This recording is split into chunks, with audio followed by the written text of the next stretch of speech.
សួស្តីបងប្អូនថ្ងៃនេះក៏ចូលហាងធុងស៊ីអង្គជុំណាធុងស៊ីអង្គជុំនៅម៉ែបងប្អូនអើយក៏សុំកឹកថតតាអូនអើយសុំថតបានអត់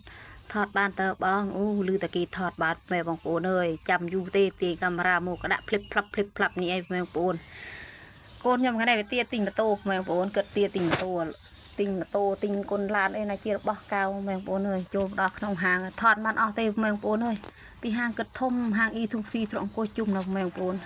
កូនខ្ញុំគេទិញបានហើយនេះគេបានរបស់ហើយនេះថតចុះថតឡើងម៉ែបងប្អូនអើយហាងគិតធំណាស់ដេញតែថតឲ្យបានអស់ទេម៉ែបងប្អូនអើយថតបានតែមួយចំនួនទូចទេម៉ែបងប្អូនអើយឮតែគេថាអើយថតតែចាំកាលតែជ្រុងណាក៏ថតដែរម៉ែបងប្អូនអើយមួយចាស់អុយវ៉ែវ៉ាន់គិតមានគ្រឿងកន្លែងសពបេបសពយ៉ាងម៉ែបងប្អូនហើយនំកញ្ចប់នំមានអាទូចមានអាធំម៉ែបងប្អូនអើយចង់បានអាម៉ូតណានេះខ្វះទេវ៉ែវ៉ាន់គិតចុះណាបងប្អូនអើយនិយាយពីច្រើនមួរត់ដងនេះម៉ែបងប្អូនអើយប៉ុន្តែបានថតថ្ងៃនេះក៏មួដាច់ចិត្តសុំគិតថតម៉ែបងប្អូនអើយសុំថតមួយកន្លែងគិតលុយនេះគិតអីម៉ែបងប្អូនអើយ